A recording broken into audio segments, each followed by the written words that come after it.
This is the October 5th meeting of the Planning, Zoning, and Housing Committee.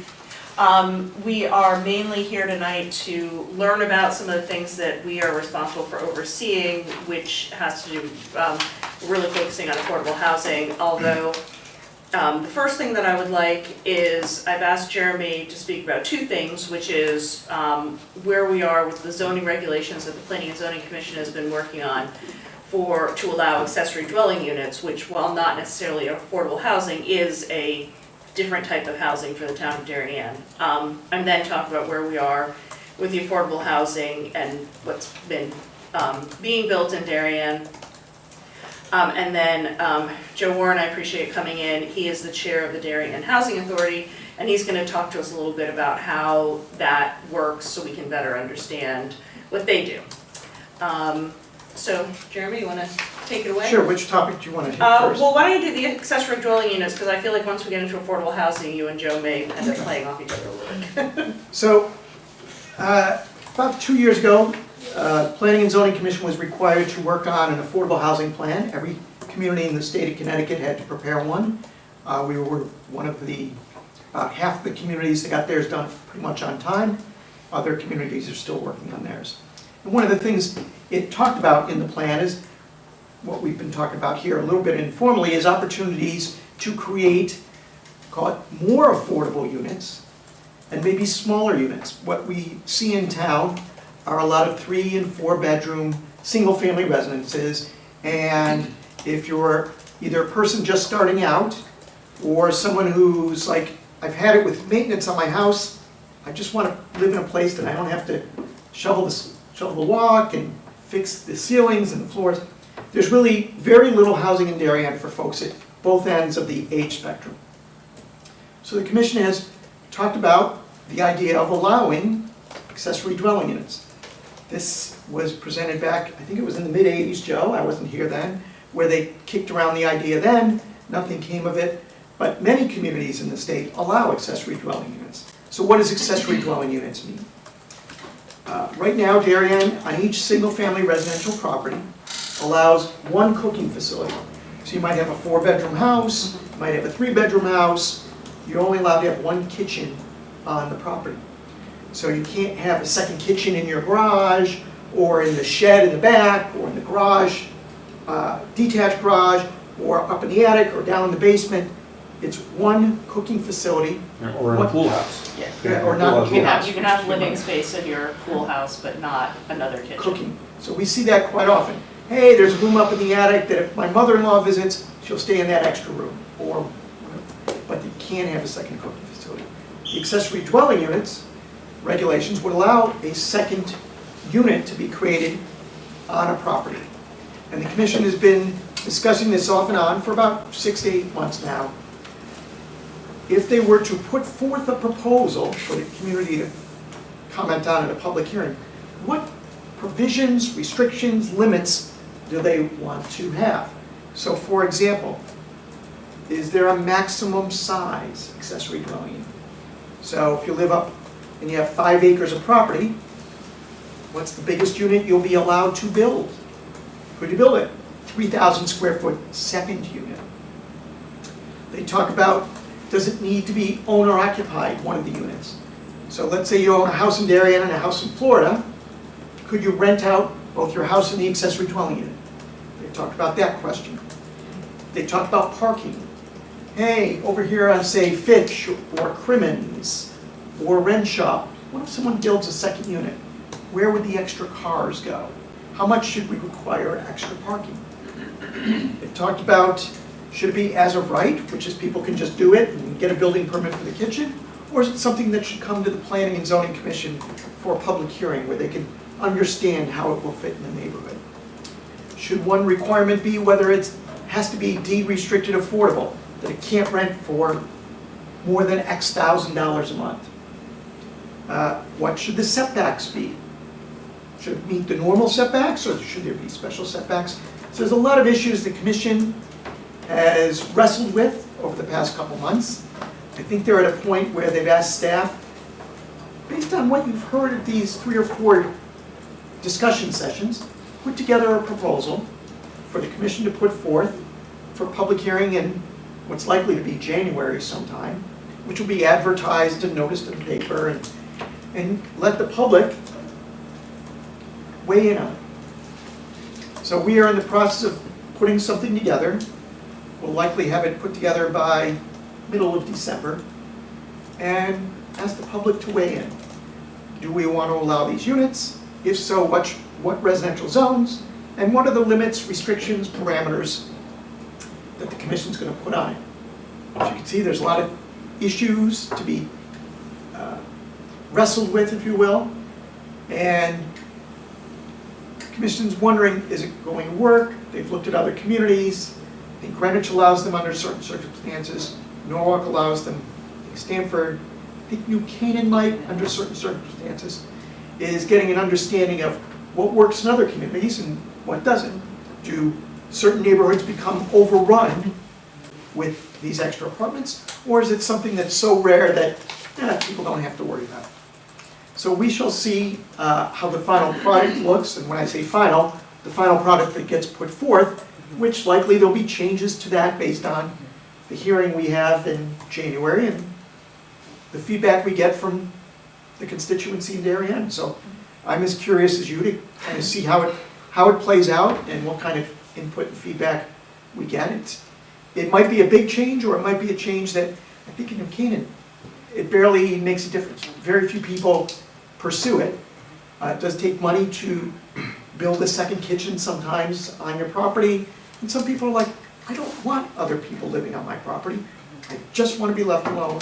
I don't want to be worried about someone using my driveway or throwing a frisbee in my backyard, or all the lights are on in the structure in my backyard, or they're upstairs, my attic pounding. Most people are like, you know what? I don't want that. I just want to be. So it will be curious to see. I think the commission is very open to feedback. I think they're curious and have spent a lot of time putting this together, and I think they're going to be interested in hearing from lots of people on what they think will work and what they think won't work. And I think they're going to take their time on deciding what to do. And I just wanted to point out that although our committee reported to the RTM voted on the accessible dwelling unit, accessory dwelling unit, sorry, opt-out provision, we don't otherwise have any oversight over the zoning regulations. That's just the Planning and Zoning Commission. So if anyone in here is interested in this subject, you should plan to go to the public hearing, and I'll make sure to send out a notice once I know when that's been scheduled. But you would go to that just as a member of the public, because it will not otherwise come before this committee. Correct. So question, and I may have missed it because I was late, sorry, but why is this all of a sudden on the table again? Because it's something came down from Hartford? Well, I mean, certainly the commission's been wrestling with this off and on for years. They've talked about it as one way to produce more housing for smaller units, units that might not be as expensive. As you know, Darien doesn't have a lot of open land for either the housing authority, builders, developers, or the town. So it's a way that a good portion of housing, when you pay for housing, is the land cost. So if you think of usually for a single family residence, if you were to buy a lot, it's usually considered about 1/3 of the cost. So if you buy a lot for $500,000, if you can find one, you build a house, and land costs usually are no more than 1/3 of the cost of what's there. In this case, you're able to create units with no land costs, because you don't have to buy more land, the land's already there. So the argument, the theory is, we're able to create in town smaller units, more affordable units, built by the private sector. Because some exist already. If you have a garage apartment, like these things have But a been lot of those around are illegal. before. Some are legal, some are illegal, yeah. That's Most of those are illegal. Take off my hat as the Darien Housing Authority, put on my hat as a member of the Norotan Volunteer Fire Department. What's your guesstimate? How many legal and how many illegal Say accessory apartments do we currently legal- have in Darien? I'd say 100, and illegal, 200. Okay. The problem with illegal, and one of the reasons for discussing making them legal, is illegal have no concern for fire code. As far as anybody in town is concerned, they don't exist. And so the thought of inspecting them for fire violations is non-existent, because the apartments don't exist. The danger is, and I can speak to this personally, I don't know, maybe 10 years ago, fire call comes in for a garage up on Hollow Tree Ridge Road. And we arrive on the scene, and it's a 2-bay garage with a little accessory door in the front. That's what we see from the street. We pull in and we set up to first thing you do is go up to the garage door, looking, are there any cars involved? What do we got? What we don't see is when you go around the back, there's a dormer, and there's a 2-bedroom apartment up there. We have no idea when we arrive on the scene that that's what we're not facing a garage fire with 0 occupancy. We're facing a 2-bedroom apartment, which could be fully occupied. We don't know that.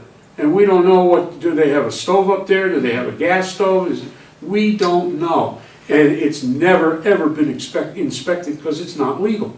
This is a concern and a consideration. And then the other piece from our perspective is people, a lot of times, accessory apartments are created for family need. An in-law apartment, or my parents need a place, so I'm going to put a little place for my parents attached to my house, or I'm going to convert a wing of my house to accommodate my parents. I don't want to cook for them, so they need a kitchen, so I put a kitchen. No inspections, this is just off the books. But now my parents, unfortunately, pass away, and I now have this apartment. Do I abandon it, just, absorb it back into the house itself? Do I rent it to somebody, to a stranger? Or do I, just let it sit empty, waiting to see what the good Lord brings along? For the fire department, these are important questions because this space exists. We're not aware of it. We don't expect it when we go into a house for a house fire. And we could be faced with a whole different scenario. So when you guys, with all due respect, are considering these things, you got to look at it from our perspective. And our perspective is, if it's not identified, if it's not legal, if it's not inspected, in an inspection fire code is going to say you got to have a couple of different means of egress. So are they talking about grandfathering in these illegal places, or how are you? Well, that's how one are they thing we have to doing that? struggle with, because does an illegal, let's say someone has an illegal basement apartment, does it meet the criteria that they're going to set aside, which is maximum size, you need the parking spaces, et cetera, et cetera. I don't know. I can think of one example, I'm like, there's a structure right on the property line. It's been there for 100 years. Well, that doesn't meet the setbacks for an accessory structure. So even though it might be an illegal apartment too close to the property line, they're not going to be able to legalize it. So, I think that would be, in that case, Jeremy, they would apply for a variance and may or may not receive it. Right. But to me, the bigger challenge would be, and I don't Get it want to go too deep into this, to me, the bigger challenge is for those ones that would be considered to be grandfathered would be building code compliance. Yeah. And it may be impossible in some cases Yeah. to meet, the egress route may never ever be able to be fixed. And along with that, when you talk to the people who own these residents with the illegal accessory, what's the cost to bring it up to code? If you set aside some, what things would you automatically say, we'll buy that, no problem, but you have to do this, and what's the cost involved in doing it? But I think to your point, the town does need to do something, and that did, to a certain extent, come down from the state, because it was basically a year ago this month that we did the ADU opt-out from the state regulation. So with that came sort of the promise that we would work on our own regulations, and there needs to be, there should be something on the books so that people have an opportunity to try to legalize some of these illegal ones. And if it's not just that they're not allowed at all, people will have some incentive to maybe bring them up to code if they can, and then maybe the illegal ones will fade away because they just aren't, people will realize that it's not because the town doesn't allow it, it's because they're not safe.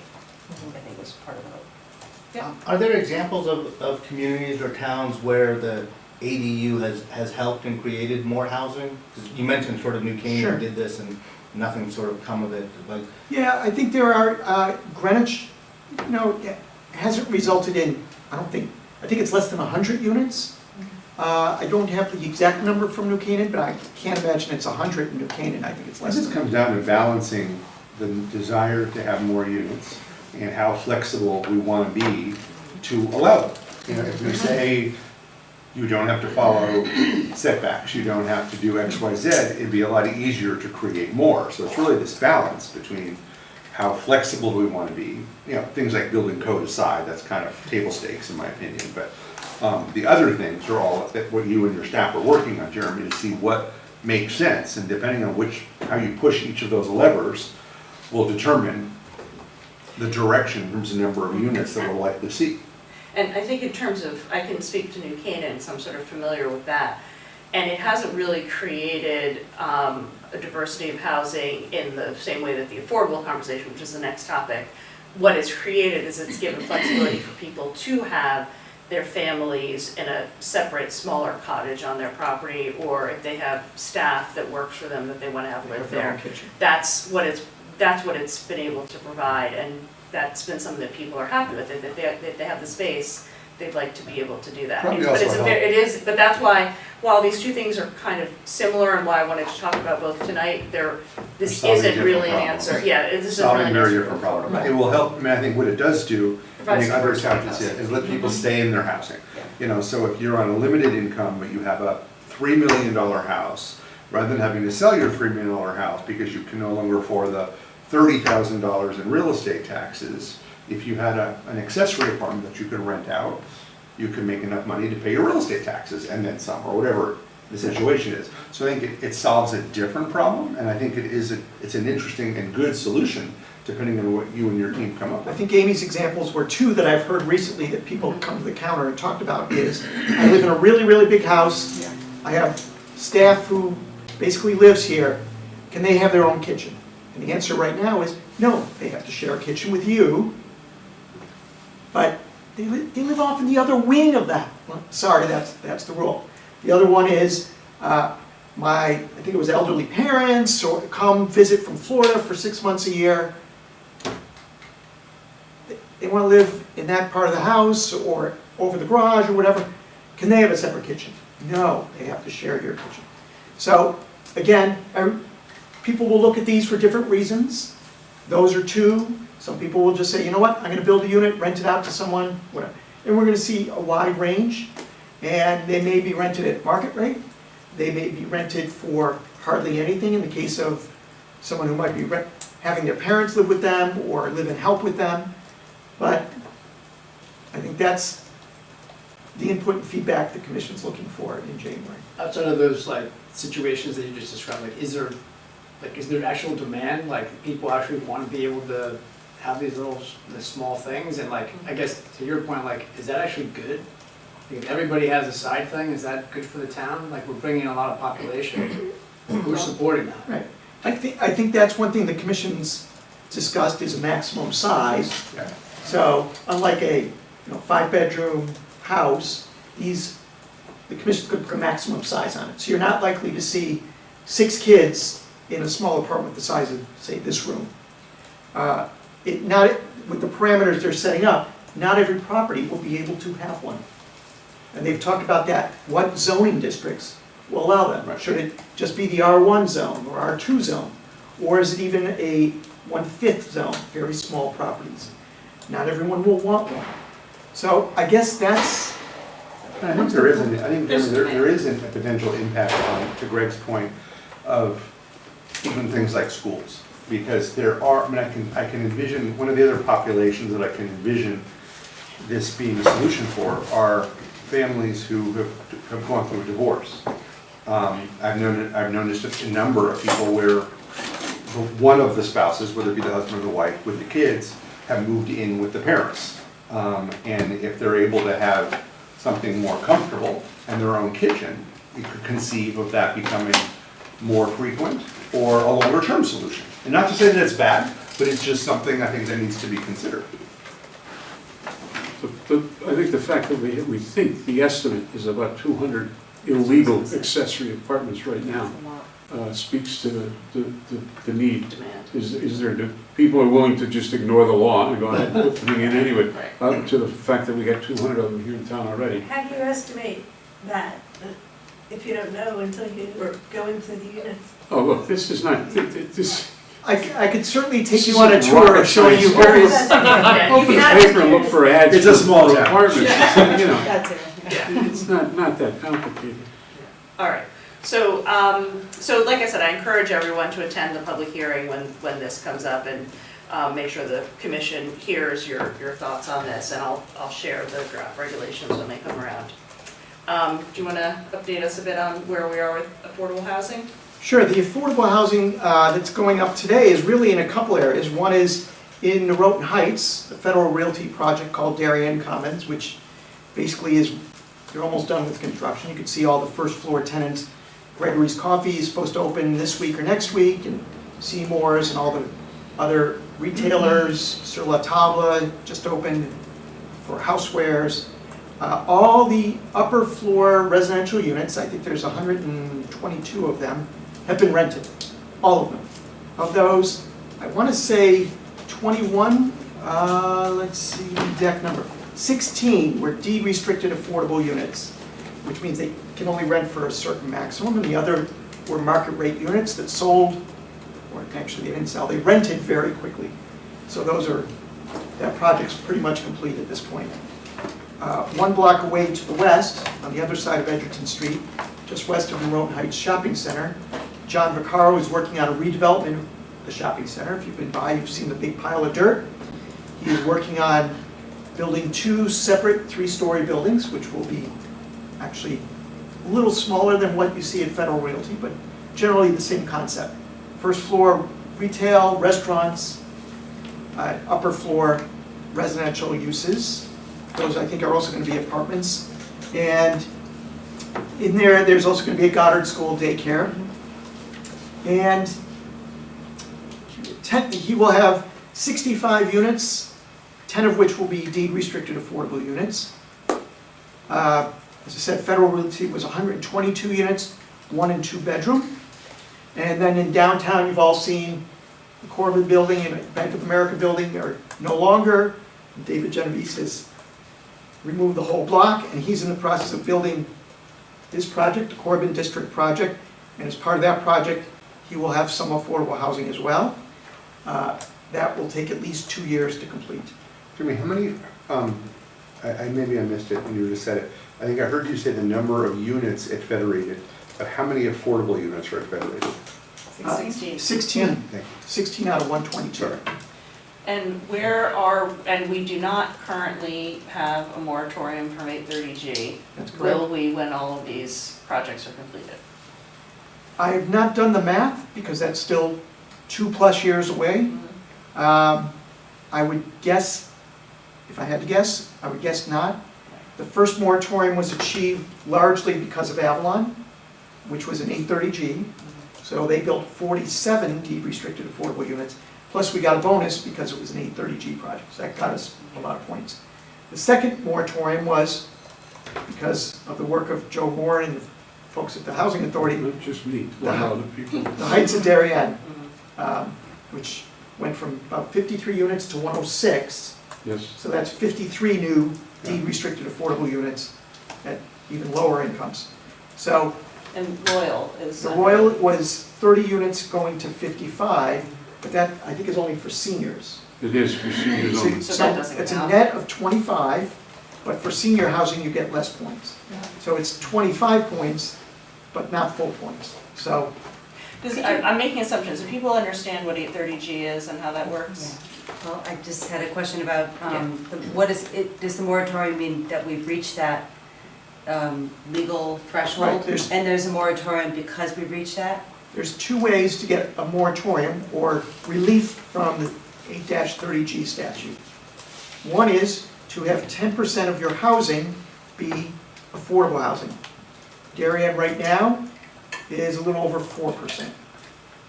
As referenced, about 20 years ago, we were 2%. So we've made a lot of progress, but we've only gone from 2 to 4.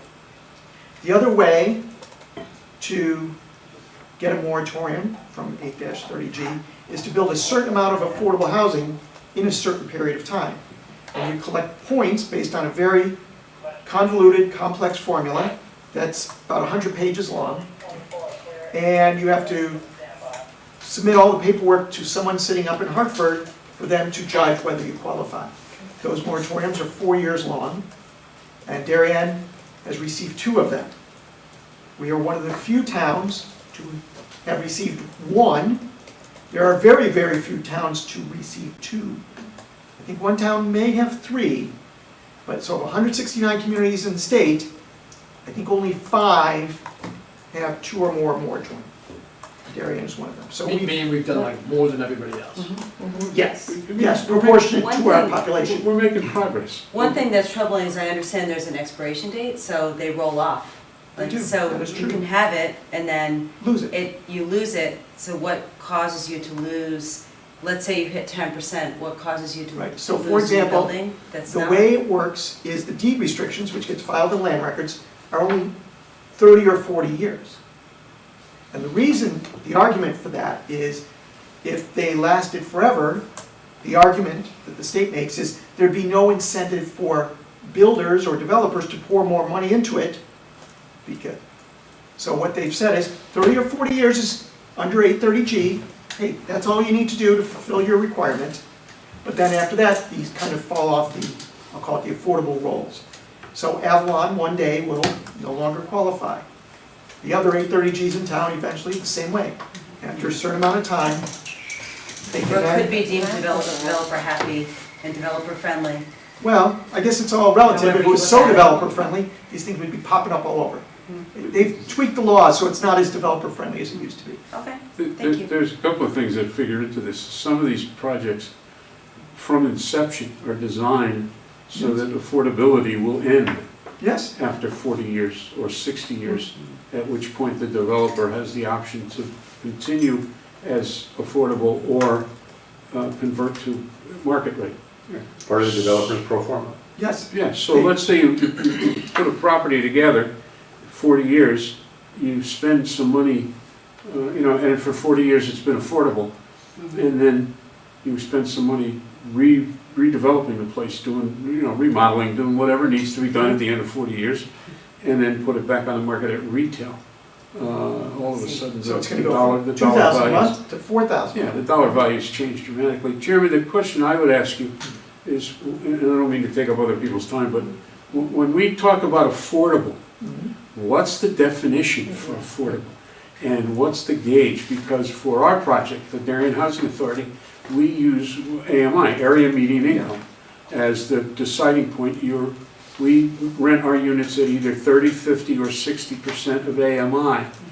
But a lot of other units are either RMI, Region Median Income, or SMI, State Median Income.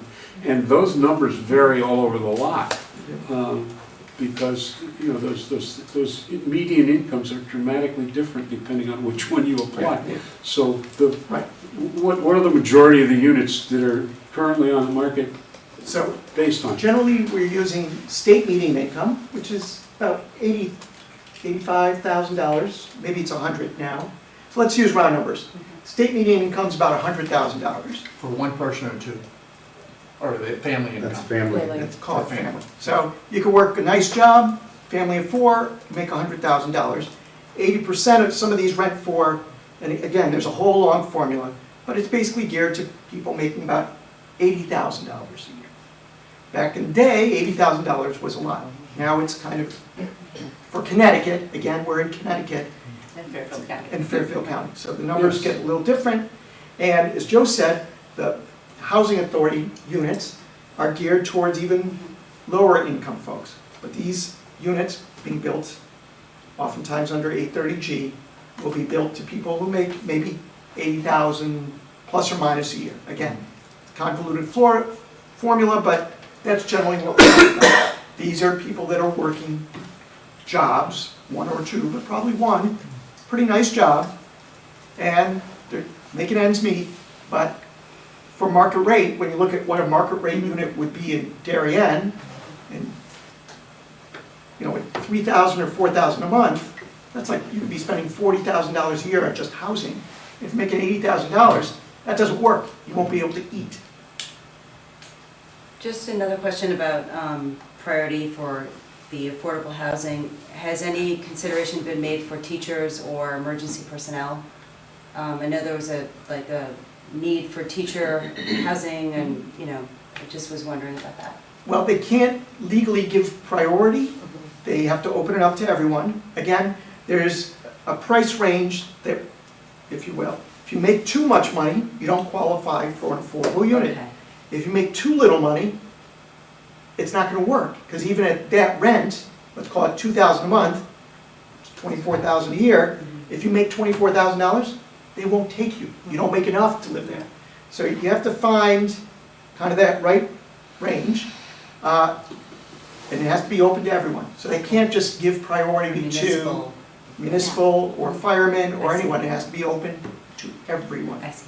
If you're gonna If count it, it's- if yeah. you're gonna count it as affordable. Right, Right. or whether it's under the 830Gs specifically, or, If you're gonna count it toward the moratorium, I mean, a lot of things that Right. you're gonna count it toward. okay, right. Another criteria in here is where'd the money come from? So for our perspective, the Housing Authority, we built both of our major projects using income tax credits, both state and federal. The minute you do that, the list has to be wide open. Not only wide open to any resident, but you don't have to live in Connecticut. You can get on our waiting list if you live in Colorado. And when a unit becomes available, we'll notify you if you want to pick up stakes and move to Darien, you've got the unit. But that's because we use state and federal Yeah, so tax credits. Can you go ahead, Joe, and just sort of talk about how the Housing Authority works and the projects that you guys oversee and how you find tenants for those places? Just a little. First of all, how we find tenants is real easy, they're waiting in line. Yeah. We have a waiting list for both the Royal and for the Heights, at all three categories. The hardest for us to fill are 60% units, because that's the closest to market rate.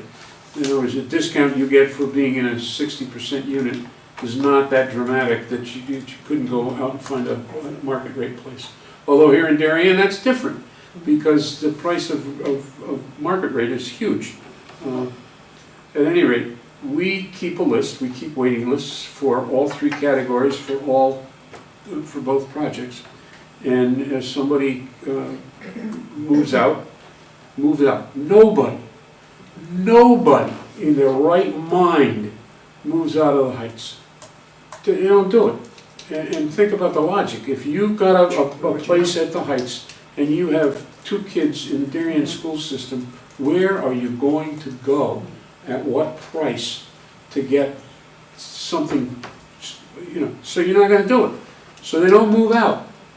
People vacate a building because family circumstances change, they have an opportunity to go live with somebody else, or they get married and literally lives out of Connecticut. But with very low turnover at the Heights. The Royal's a little different, and I don't mean to be creepy, but the majority of the units that become available at the Royal, somebody dies. We're old. All of us who live there are old.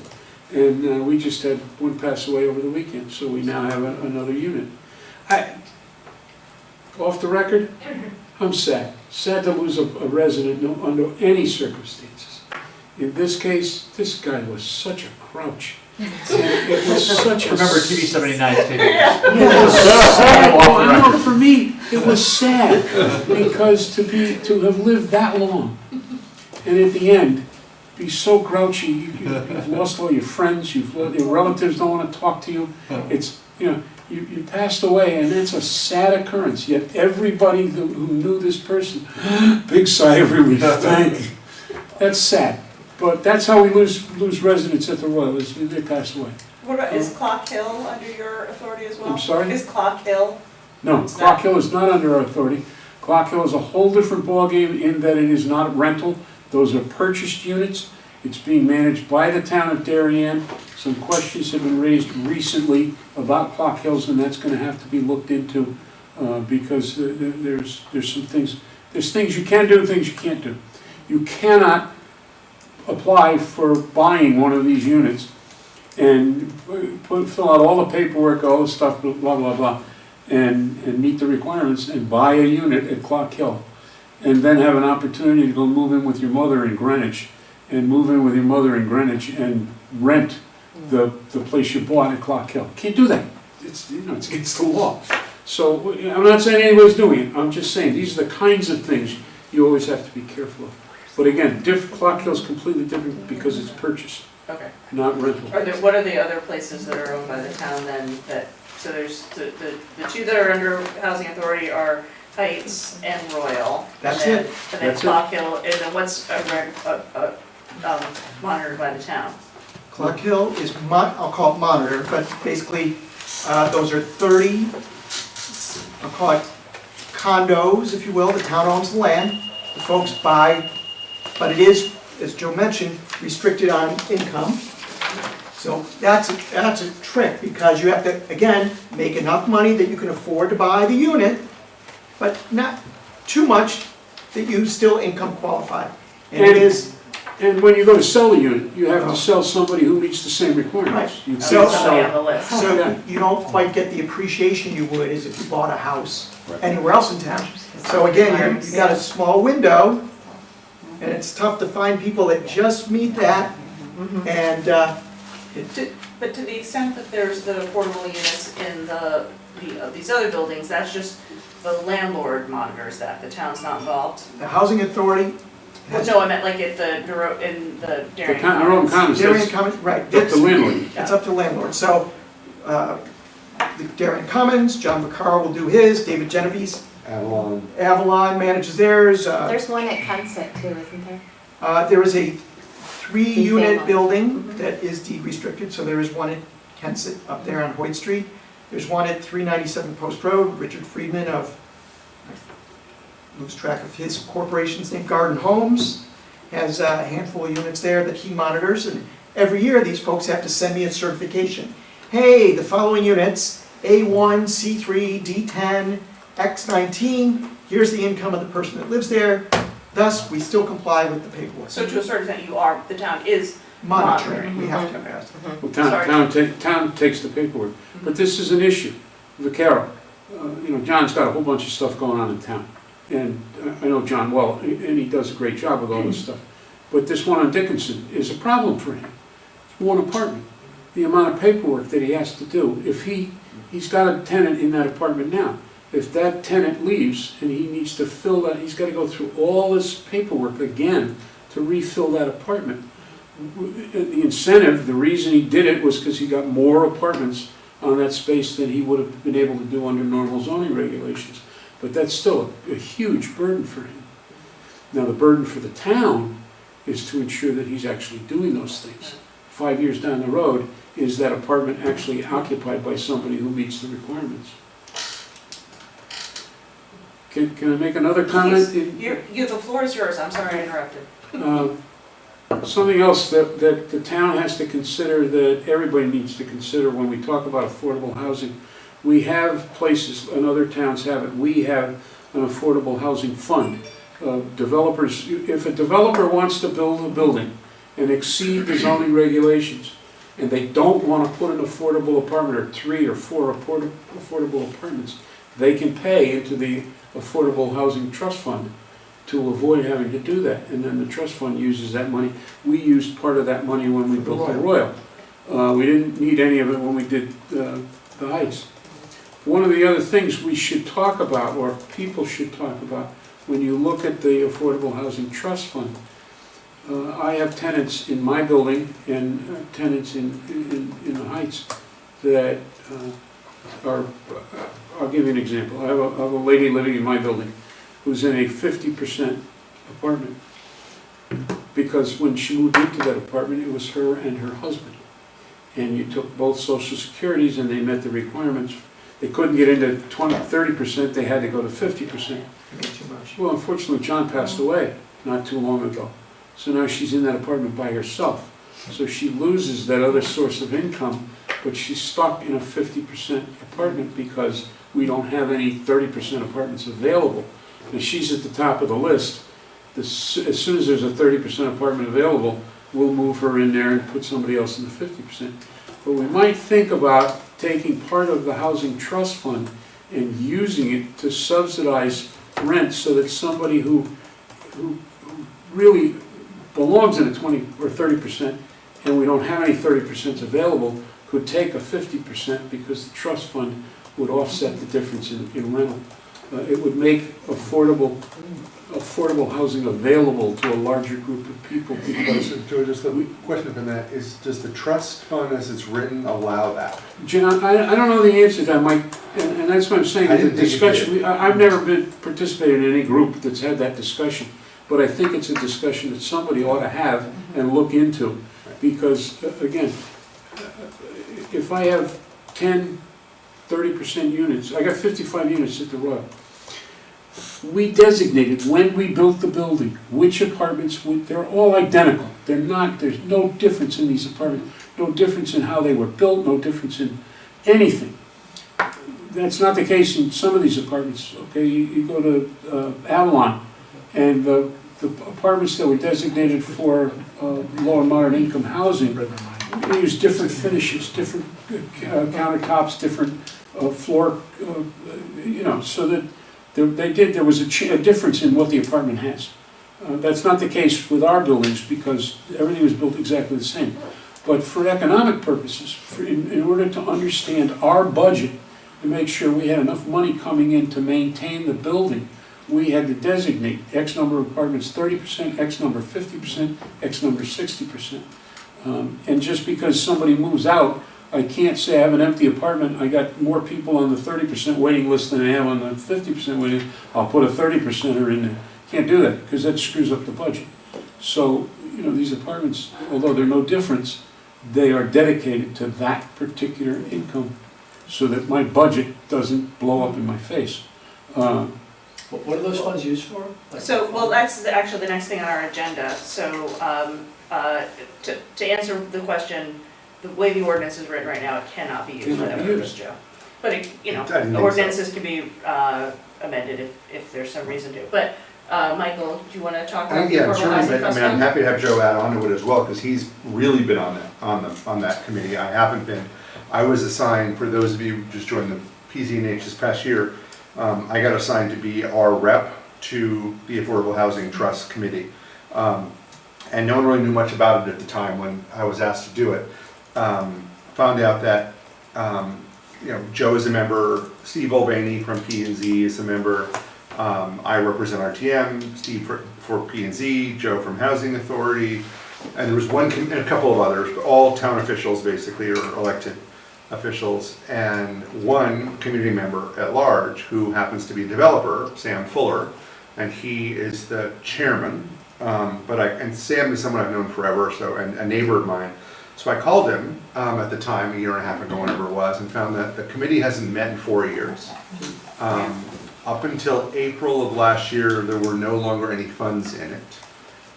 Jeremy gave me a balance on that there is now $195,000 plus or minus in that, but nothing has happened with it.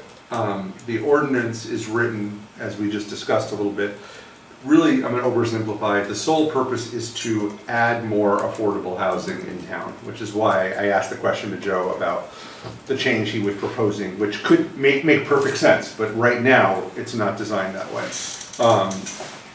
But the committee hasn't met, so my plan was to, after doing more of the homework on it in the last couple of weeks and meeting with Jeremy, was to reach out to Sam to see if we should just get together. I wanted to have this meeting tonight to be able to give some direction. The other thing that Mike and Amy and I have done in the last couple of weeks is listen to a meeting that the town of Greenwich had recently, very recently, with their affordable housing trust. And they're doing some really interesting things. We started to talk about this for some of you who were in the room at the beginning of this meeting. They're using ARPA funds to partially fund it. They're using it, one, as sort of an allocation of X number of dollars, but also they're adding another piece of it as a matching grant, if you will, to encourage community donations and contributions, whether it be from individuals in town, to help increase the amount of affordable housing in town, or from corporations that are major employers in Greenwich, to solicit some donations from them, because in theory they benefit from having worker housing that's closer to home. So Greenwich is doing a lot in that regard. They were also looking at different ways to look at the income levels, so that it would allow, and again, this may not then count some of the units towards A30G, that's a whole other thing, how much needs to counter a 30G and how much is just good practice to do. Because they were also looking at some of the things that people touched on here a little bit, which is providing housing for policemen and firefighters in town and teachers. But candidly, none of those would qualify for, based on the state income report. They all make too much money. So Greenwich was looking at ways to do things for that as well. Some really interesting things, some things I didn't particularly agree with, but that's just personal opinion. You know, talking about, for some of those people, even some of the higher earners in town, there was discussion in those meetings about, well, would they live here if there was something affordable? And my personal take was probably not in some cases, because they're talking about people who might make $200,000 a year. But for what they would be able to afford in Greenwich, they're going to still continue to choose to live in Fairfield or Monroe or somewhere else where they can have something that's far nicer than what Greenwich could provide at that level. So they're doing some interesting things. Not to go too much into a rabbit hole on it, but that's an interesting meeting to listen to if anyone Amy wants can to. provide the link, it's on YouTube. I can send the link. Greenwich Yeah. Public Television. It was a very recorded good it. meeting. It was about an hour and 50. I put it on 125% speed to get through it. But it was a really good meeting. I'm looking at your, Yeah. so just to say, and then I'll looking at the ordinance right now, the expenditures from the Housing Trust Fund are for purchasing, constructing, rehabilitating, or repairing affordable housing. Right. So, And there's also, I was reading that earlier tonight again, it's like the fourth time I've read it, because I keep finding new things in it. Part of it is also, you know, the money is often used to help developers, or at least Greenwich is using it to help developers. I'm not really sure I see that in our language. I want your legal interpretation, Amy. yeah, But, can be, like, thanks for that. one thing they talked in Greenwich about was using the money for last dollar. And that was a big part of their discussion, which is Last if a dollar. developer needs another $200,000, if they've done everything else and have all their financing in place, and it's $200,000 is gonna make a difference, that's the money the town wants to give. As opposed to contributing early in the process where any number of things can make it go awry over time. So I thought it was interesting that they thought it through that well. And one of the board members was a housing developer, not so much in-state, but out of state, and gave some examples of projects that he's worked on where they were able to get something through they couldn't have otherwise because of what came from the given state or community that they were building in. So there's a lot that's interesting there, but for good, bad, or indifferent, our trust hasn't met or done much in a while, and maybe it's time to revitalize that.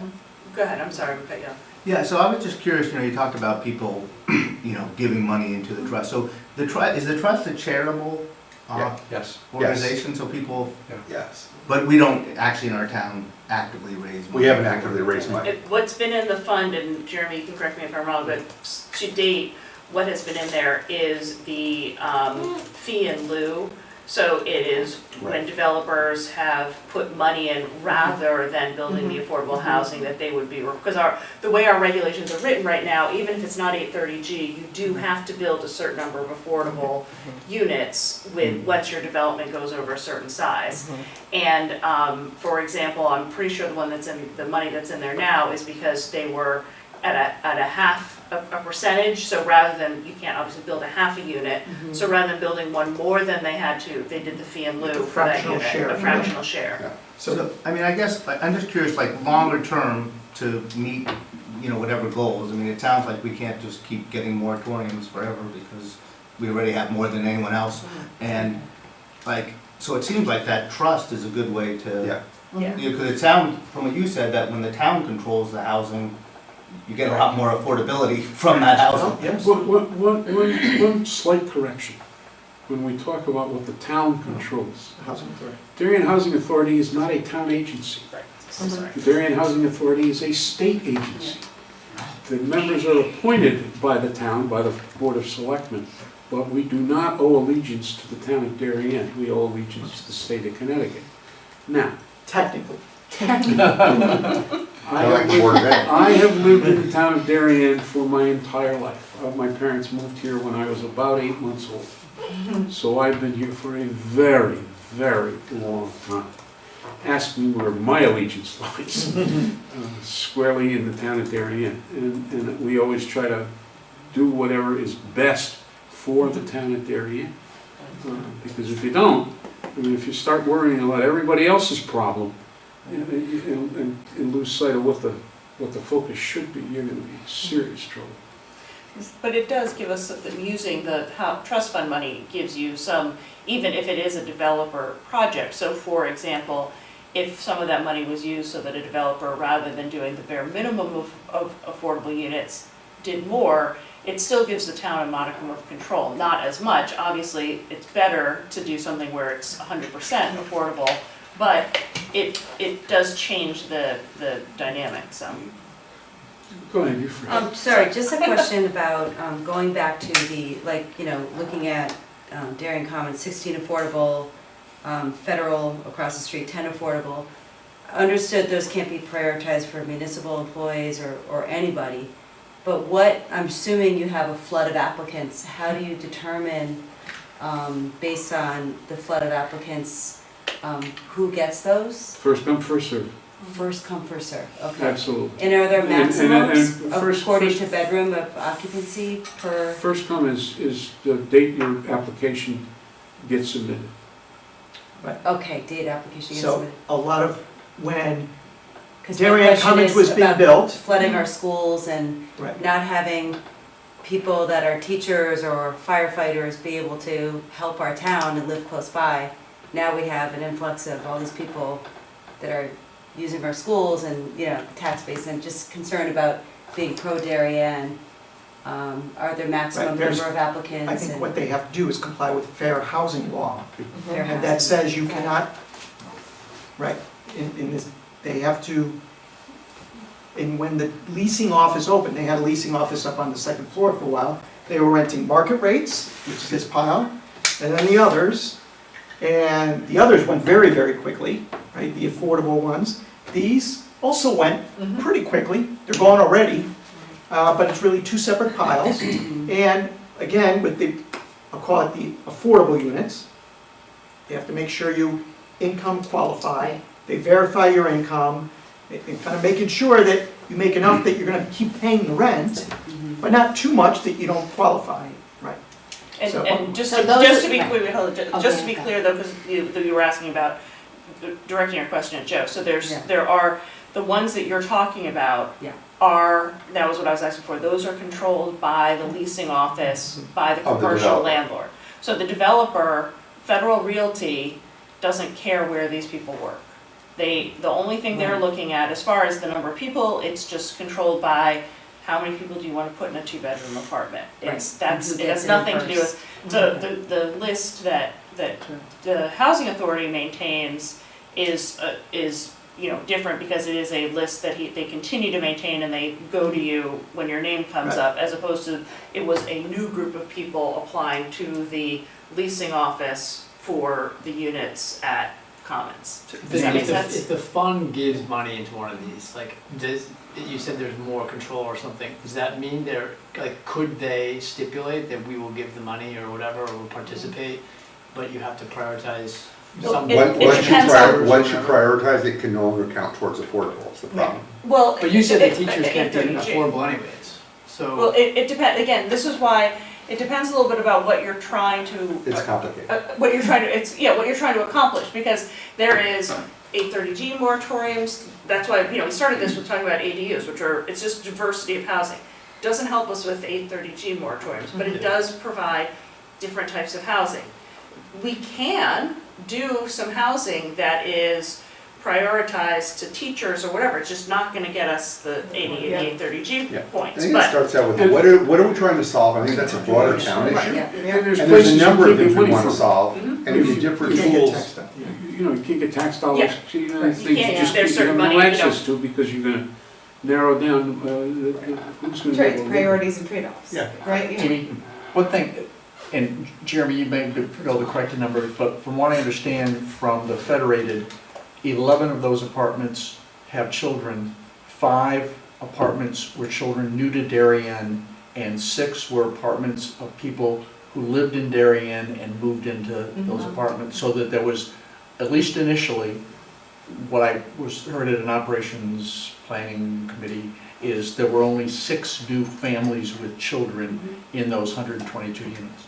So it's like, is there, like, how In the is, 122 or in the? Or how, Yeah. no, not In the affordable. 16. No, of the whole 120 of all of the federated units that are for rent, only 11 had children. Oh, And Okay. 5 of those, Got 6 of those were people who moved from someplace else in Darien, and 5 were new to the Right. Darien school system. I don't know if people knew, but those, for the Federated building, Jeremy, tell me if I have this wrong, but they installed no bathtubs. Is that correct? I don't know. I had been told that no bathtubs were in any of those apartments, which potentially reduced the number of families that would want them. When those apartments, when that plan was first developed, the intention was never to put families there. Right. Yeah. The intention always was commuters who would be, come off the train, be able to walk across the street. My question in all of this is, are either of these, both David's here in the center of town and the one up at, and the new one that Vaquero's doing, are they gonna have enough parking? Because the plan was these people would be commuting, they would need a car. They'd need a car on the weekend, and if they were gonna use the car on the weekend, they'd call Uber. But now you're not going into the city to work, you're working from home. And the question is, do you not need one car, do you need 2 cars? And do they have enough parking in any of these places to accommodate the people they're renting to? And what does it do for the retailers that rent it on the ground floor, who are looking for existing parking spaces for their customers to park? So Where they is can the parking for, say, Darien Commons? I only see like Seymour's and all this, Right. and then, There's underground. Underground. I will say, as someone who lives on the corner of Edgerton and West, I was concerned, because I could throw a stone to the building, right. that there was gonna be a lot more vehicle traffic. I really haven't noticed a That's right, huge they put it impact. I was underground. very concerned about it. Yeah. I really am not noticing it. It's not gonna get I any worse forgot that other they than the did next that. development, because it is what it is, it's full. Yeah. Well, That's it's amazing. the retail You don't side even see it. full. Yeah. Almost. It's full in terms of leases being signed. It isn't anywhere near full in terms of people moving into apartments. I thought all the apartments were filled. They're rented, they have a lease signed, Yeah. Oh. but they're not occupied Oh, yet. no. I think, I think they are. I think all those. Federated, I think they are. Yeah, all those in Darien County are all. Nordice is populated, yeah. Are they 100%? Yeah, I thought they were I still think- waiting on No, this all Some of done. the retail hasn't opened The up retail yet. hasn't, but The the, apartments are all occupied, though. yeah, Good they're for all them. occupied. Sorry, were you gonna ask a question? Or did you forget? Sorry. I can't remember. I mean, you didn't mention the 40 apartments in Corbin that are filled already, that he built I in. don't think he's built 40 so far. I think it's, I don't have the number. Do I want to say? Whatever he's built, they're all Yeah. rented. Yes. Are those only available for rent or for purchase? Rent. I heard that like they were, the ones in New Canaan were going, the similar ones in New Canaan were just so expensive, so I was just wondering. David said at a meeting that his view was that he wanted empty nesters who didn't want to own 2 homes, so they might have a home in And Florida or Delaware or New Hampshire, but want to maintain a place in Darien. So he said, if I have to sell it, if I have to Right. convert to condos, I convert to condos, but I think the demand's going to be enough for rentals.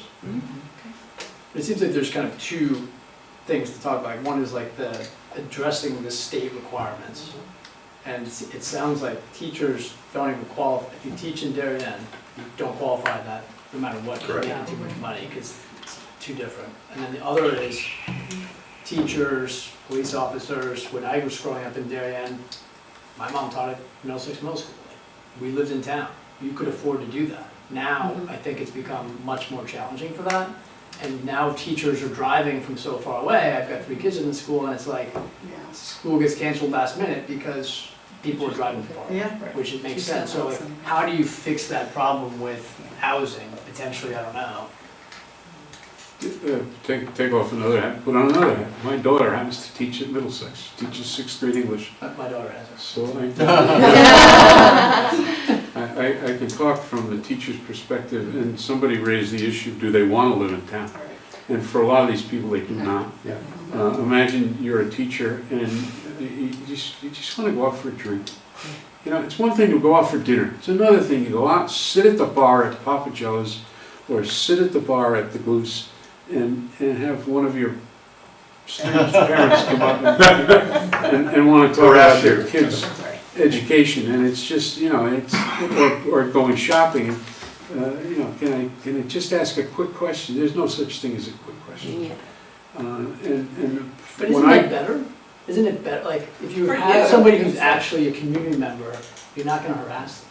Is that your neighbor? it's If not, there's it's somebody who not, lives 100 miles away, you're gonna be like, oh, they don't live here, like, now I'm gonna pester them via email and text and. But I think the choice is important for them to have.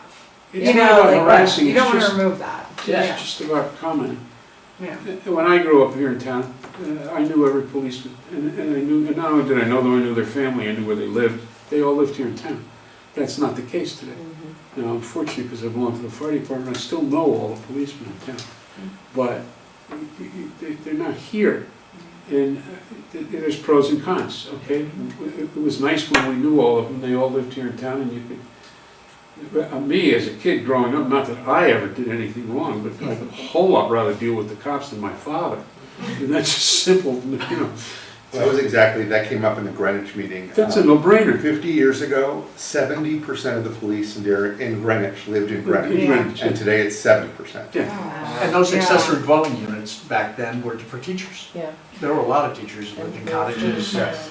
And they were And if you went through and asked, they'd all say for convenience sake, they'd love to live close to where they work because it cuts down commuting time, blah, blah, blah. But there are all these other reasons on the other side that say, no, I don't want to be there. But I think it also builds community to have your municipal employees Totally. close, Yeah. invested, like, think about the parades and the pride in the town. And Yeah. If you become a shell of just But I guess the problem where is people then, live and.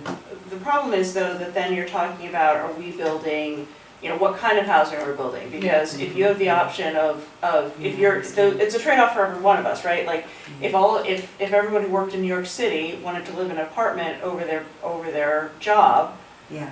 none of us would live here, right? No, not none of us, but you know, Yeah, a most. vast majority of us Yeah. wouldn't live Yeah. here, right? So people don't, you know, it's nice to talk about workforce housing and we need a diversity of housing, I 100% agree with that, but at the same time, we can't overdo it either because there are different trade-offs and some people are gonna wanna go farther so they can live in the country, so they can, you know, be Have something closer more to a substantial. closer to a spouse's job or go someplace where they can get drunk at the bar and not see a parent, you know? Yeah. So there are a lot of different trade-offs, but my personal opinion is, and that's all that is that we need to think about a diversity of housing for a diversity of reasons, like you were just saying. It's not all about 830G, but I wanted us to sort of hear what the town's been doing and what some of the opportunities are so that we can all hopefully, you know, start to talk to people and figure out, I mean, this Affordable Housing Trust Fund, I think the fact that that money's sitting there and there's not even any discussion of what to do with it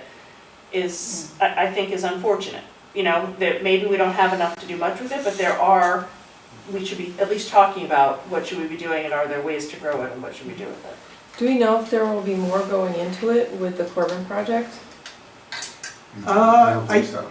Well, you know, sometimes, like with Darien Commons, or the Federal Realty Project, they had this fractional unit, so they built 16 units and then they had this $195,000.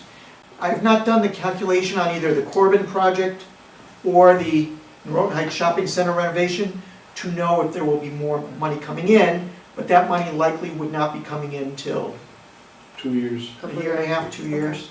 Yeah, did David put money in that from that project on Old Kings He- Highway North? No, his first, David did put in money for the project he built at 745 Boston Post Road, right across from the Royal. It's called the Mead House, and he did make a contribution then. I think it was $325,000, if I remember, and that ended up going towards the Royals. Okay, I was gonna But what say. So there is likely David more did money was- coming in a Okay. Well, what year. David did was Okay. one of his other projects was build affordable housing remotely, In a different location. That's right, that's right. in order to provide those units, Right, right. which is why there's not a big chunk of money coming in from his Mhm. project, because he's doing it another quite good way. And what, where do we stand right now in terms of projecting the percentages for the moratorium, the next moratorium, or when is our time up? When is the 4.5 years up? We're up. We don't have one right It's now. up. We haven't had one for, what, 2 years? 2 years. So what? What next? Then? Yeah. So What what? should we be paying attention to right now? Well, I think that Stop the certainly, moratorium, I don't think we're gonna get there. right, so certainly what we talked about earlier is 830G is a state statute that allows developers to basically, I'm simplifying it now, is override zoning. So on a random street in Darien that allows one house, they could propose to build 7, 8, 10, 12 houses, and the burden's on the Planning and Zoning Commission to come up with a reason why it's either unsafe or unhealthy. Those are the only reasons they can use. So if they built one parking space, Planning and Zoning cannot deny it for 12 units. Or if it's 5 stories tall, the commission cannot deny it because it's too tall. So again, it's a tough burden on Planning and Zoning Commissions because common sense goes out the window. Because we all know that 10 units, 1 parking space doesn't make any sense. Or, so, So Jeremy, based on the fact that we're past the moratorium, why are you not seeing, why do you believe you're not seeing more developers coming in and wanting to build 10 units on Edgerton Street? Or Leroy Avenue? I think it's a combination of reasons. There's a number of factors at work. I would say one factor is that when you buy a vacant property or a rundown property, every builder, developer, they're pretty much all using the same formula, which is what I talked about earlier, that the land costs 1/3. about 1/3, so you figure out what's the nicest house I can put here, what's the biggest house, how much would that house sell for? So for example, a house, just pick a random street, here on Renshaw Road, might not sell for what a house would on, say, Long Neck Point Road. And you can't really build a 10,000 square foot house here, it would be kind of out of proportion, but on Long Neck, that might be perfectly acceptable. So developers are running their numbers, their pro forma statements, their Excel spreadsheets to figure out what would work in a neighborhood. So, if you're a builder or developer and you come in and you say, there's a house for sale, can I make it work? Can I make the numbers work with either renovating or building a new house based on what I can sell for? Single family residence, you come in, you might not need to go to planning and zoning, you might just draw up the plans and you can be building in 3 weeks, a couple months. Then you'd be in and out in a year. You don't have to worry about the long-term interest rates. You're in, you're out, no public hearing, no public outcry. For the most part, that can happen 90% of the way. If you were doing an 830G application, you need to come before the Planning and Zoning Commission for an application. Oftentimes, there's always going to be a public hearing, and oftentimes the public will comment on it. And you might get approved, you might not get approved. Or you might get approved and the neighbors might appeal. So there's a lot more risk. And what happens with risk is uncertainty. That if you can't build, and Cost of the delay. if you can't build this year, when the interest rates are 7%, what will the interest rates be next year? Or the year after, when you might be able to build? Again, the uncertainty is part of it. So that's one reason. And the other is not every builder wants to build that type of housing. Clearly. So we have a lot of builders in town, and you've driven through town, that they feed their families. They send their kids to college based on building single-family house. They know if they do one every year or two, they'll make enough profit that they can live like we all live, right? That's their product. They know what they're doing. They are unfamiliar with a different product. And as Joe said earlier, his point was a great one. The paperwork for the 830G project, they don't want to manage it going forward. They want to sell it, close out the books, move on to the next project. If you're building one of these, this is a specific project. This is an Avalon or a Garden Homes. That's what they do. Avalon's a real estate investment trust. They're a publicly owned company that this is what they do. They have people, I met with a gentleman whose job it is to write these documents all day, every day. All day, every day, he just writes these documents. If you're a single-family builder, you don't have to worry about it. Build 10 units with 1 parking place and try to rent. And that's the other thing. So the developer is looking at, everybody who looks at housing looks at what David Genovese is doing downtown and says, well, if he's getting that kind of money in Darien, I can get that kind of money in Darien. No, you can't.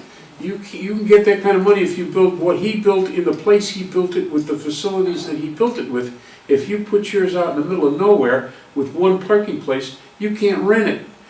Example, even in a well, I don't know whether it's a great location, but a reasonably decent location. How many units are still empty in that stupid building on the corner of West and Leroy? Yeah.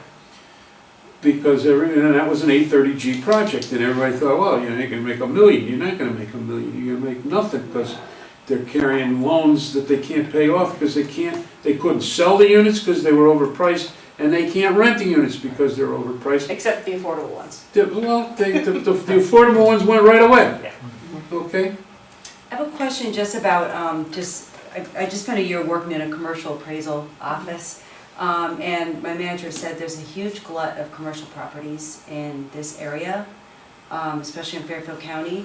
And my question is, does this 830G law also apply to conversions, where you take a commercial office building or commercial something and convert it to apartments?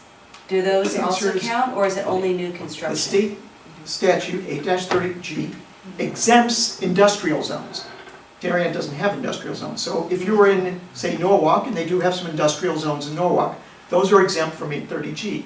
And the argument with that the state says is, certain communities rely on that industrial tax base, and industry is, still a valued thing, and so they've said that's exempt. Commercial, which is what Darien has, say in Parklands Office Park or other places, it is not exempt. So if someone wanted to go into a commercial district in Darien and build an 830G project, they certainly could. And in fact, you may recall that at the 3 Parklands Drive project, which is right behind the Selleck's Woods Assisted Living Facility, they came before planning and zoning to build 60 units.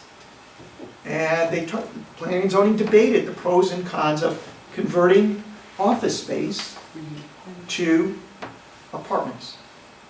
And eventually the project got approved by the commission, appealed by the neighbors. The appeal got settled, and it's likely they will start building that next year. They threatened an 830G They application. did say, when they That's came to what the we're gonna commission, 100 units. if this doesn't go well, We'll be back again at 830G. we're gonna give you the same It's looking happening plan, all over. and it will just be an 830G. Yeah. And they were gonna Is it go to gonna be 100 units. 830G? It We'll will get the not. credit or no?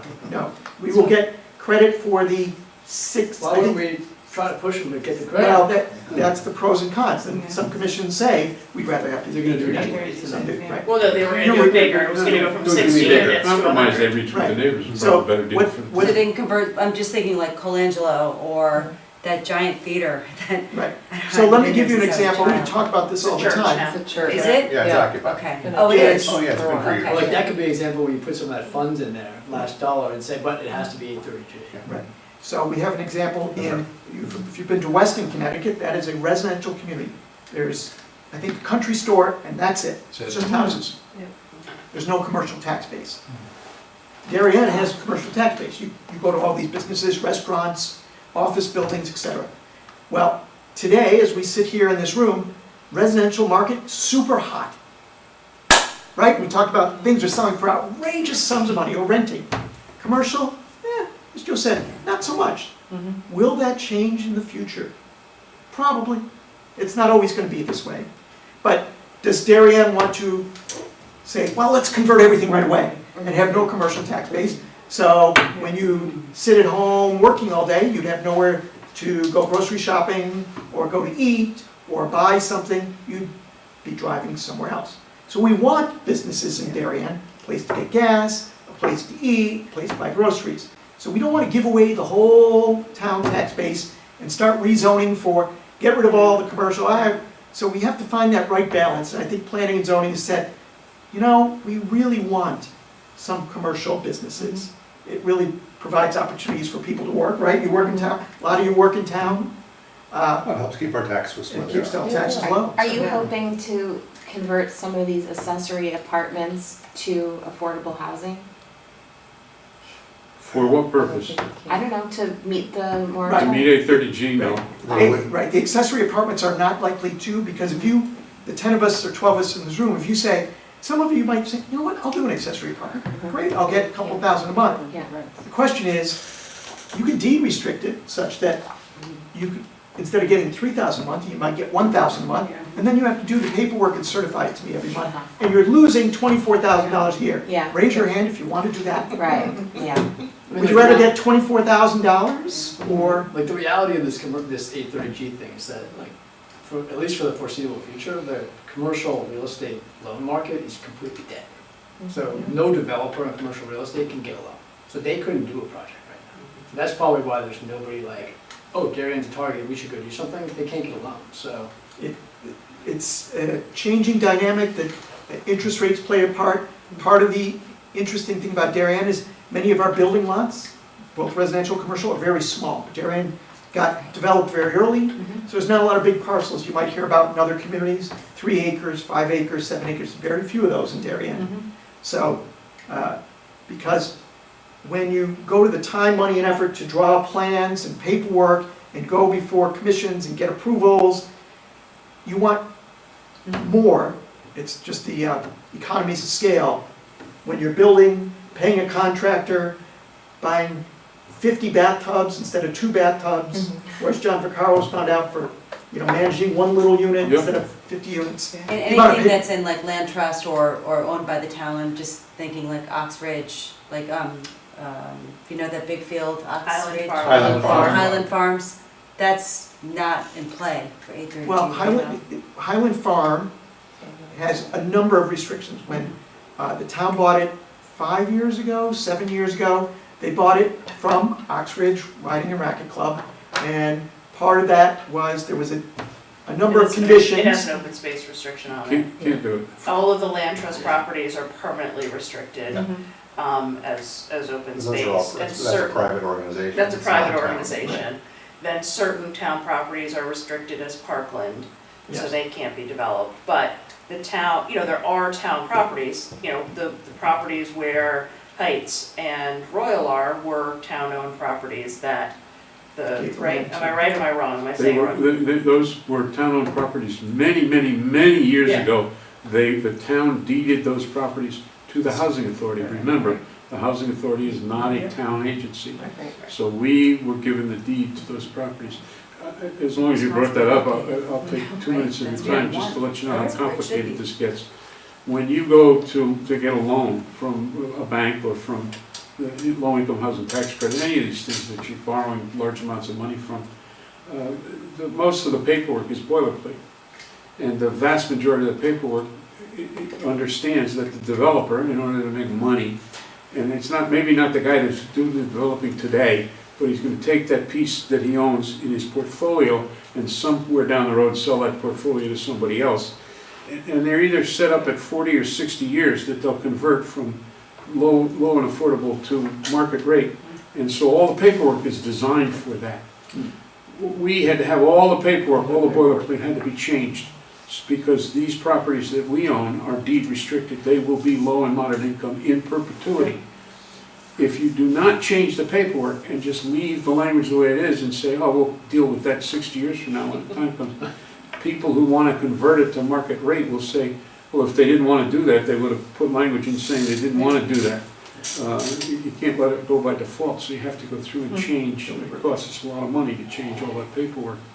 And I had to sign 1,000 documents saying that we were doing this on purpose, so that everybody knows in perpetuity, those particular pieces of property will stay low and moderate income forever. Until you redevelop them. Until somebody comes along and says there's a valid reason for not doing it, and then we, the housing authority, will make the change. I would hope not for, I can't see any reason why it should. Last tab, Joe Warren, citizen of the town of Darien, don't represent anybody but me. 830G has long outlived its usefulness. We should be doing everything we can to convince the state legislature to get rid of it. It's not, this thing was put in place 30 years, almost 40 years ago, with the intention of making 10% of everybody's property low and affordable housing. How many towns in the state of Darien, Connecticut are now 10% affordable? 6, 7? No, about 30. But you have an 30 years expiration, to if do you it. have an expiration, and let's say you can redevelop that property, you can convert those to all market after 40 years, right? Well, I don't know what the Maybe you have individual 2,000 projects units in are. Darien, then you're gonna have 10,000 units in Darien, and then 10% of that is gonna be 1,000 units. So over the long term, it's just an urbanization Well, of this town. but not only that, the numbers don't add. For towns It's like just Darien, exponential. that are land poor, that is, there's no available land. Yeah. getting to 10% is virtually impossible. Yeah, it's We impossible. have 3 major projects that have gone on in town, or are going on in town, and they've all met their requirements for of the percentage of the housing that's affordable, but the amount of housing they added puts you, instead of putting you closer to the goal of 10%, puts you farther away. So it's a statute that's outlived its usefulness. It's not accomplishing what it set out to accomplish. Unfortunately, it may not be as bad as fair share, where we'd have to. Don't get me started. 'Cause I'll go on. Yeah, and these are all, we're now veering into political conversations. We're a Yeah, I know. non-political organization, and but I really appreciate all of the expertise, and I think everyone can see there's a lot going on in this area that we should be paying attention to as it goes forward. And, if you care about the state regulations, talk to your state legislatures. If you care about what's happening with the town regulations, make sure to show up and talk to the Planning and Zoning Commission. Anything else that anyone from the group wants to add? Well, I really thank you guys for coming in and talking to us, Thank you. and I appreciate everyone for coming, and we are adjourned. You guys think Thank we you should do so much, something Amy. different? Call me.